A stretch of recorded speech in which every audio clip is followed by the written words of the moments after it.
உன் பேர் என்ன? செல்வம் சார். வயசு?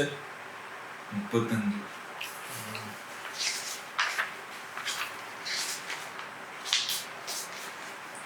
ஓ, ப்ரைவேட் கம்பெனியில் அக்கௌண்ட்டாக வேலை பார்க்குறியா? ஆமாங்க சார். உன் மேலே ஒரு சின்ன கேஸ் கூட இப்போ வரைக்கும் வரல. ஆனால் நீ உன் ஒய்ஃபை கொண்டுட்டு வந்திருக்க. ஏன்? நான் தப்பு பண்ணல சார். தண்டனை கொடுத்துருக்கேன். தண்டனை கொடுக்க நீ என்ன நீதிபதியா? சட்டம்ல அவங்க ஒன்றும் இல்லையா? உங்க சட்டத்துக்கு என் வழி புரியுமா சார்? 5 வருஷமா அவளை கண்ணு கருத்துமா பார்த்துக்கிட்டேன் சார். அவ கேட்டதெல்லாம் வாங்கி கொடுத்தேன். ஆனா அவ வேற ஒருத்தனோட அதெல்லாம் சொல்லவே. புரியுது சார். அவள் பண்ண தப்பு தான், இல்லைன்னு சொல்லலை. ஆனால் அதுக்கு கொலையா? டிவோர்ஸ் வாங்கிட்டு போயிருக்கலாமே. உன் லைஃப்லேருந்து அவளை வேணான்னு துரத்திட்டு இருக்கலாமே. ஏன் சட்டத்தை மீறி வேலை பண்ணுற? நீங்க சொல்றது தப்பு சார். அவன் எனக்கு பண்ணது துரோகம், பச்சை துரோகம். அன்னைக்கு நைட்டு நான் ஆபீஸ்ல இருந்து சீக்கிரமாவே வந்துட்டேன் சார். கதவு திறந்துருந்துச்சு. உள்ள பார்த்தா பெட்ல அவ இன்னொருத்தனோட நெருக்கமா இருந்தா சார். அவ முகத்துல என்ன பார்த்தது ஒரு துளி பயம், குற்ற உணர்ச்சியே இல்லை சார். என் முகத்துக்கு நேரா என்னை பார்த்து உன்னை எனக்கு சுத்தமா பிடிக்கல அப்படின்னு சொல்லிட்டா சார்.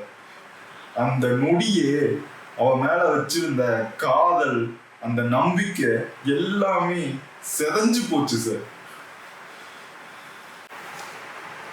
அப்புறம் என்ன நடந்துச்சு? பக்கத்துல காய்கறி வெட்டுற கத்தி இருந்துச்சு சார். மனசுல இருந்த ஆத்திரமும் அவமானமும் என் அறிவை மறைச்சிருச்சு சார். நான் என்ன பண்றேன்னு எனக்கே தெரியல சார்.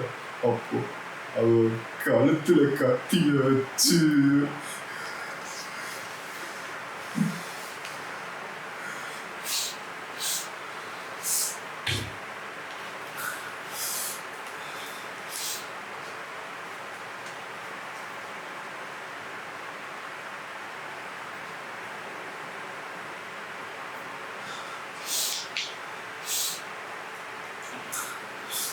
உன் கோவம் புரியுது செல்வம்.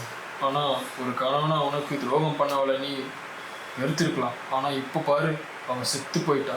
நீ ஜெயிலுக்கு போக போகிற. உன் வாழ்க்கையில் உன் காரியர் எல்லாமே காலி. ஏன் இந்த கொலை உனக்கு? இந்த கொலையில் உனக்கு என்ன கிடைச்சது? நிம்மதி சார், நிம்மதி. அவ உயிரோடு இருந்திருந்தா நான் தினம் செத்து வாழ்ந்திருப்பேன் சார்.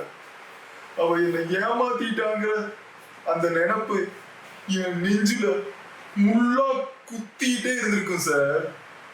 ஆனா இப்போ இந்த சட்டம் எனக்கு தூக்கு தண்டனை கொடுத்தாலும் சரி, ஆயுள் தண்டனை கொடுத்தாலும் சரி, அவளை தண்டிச்சுங்கிற நிம்மதியோட சாவேன் சார். நிம்மதியோட சாவேன்.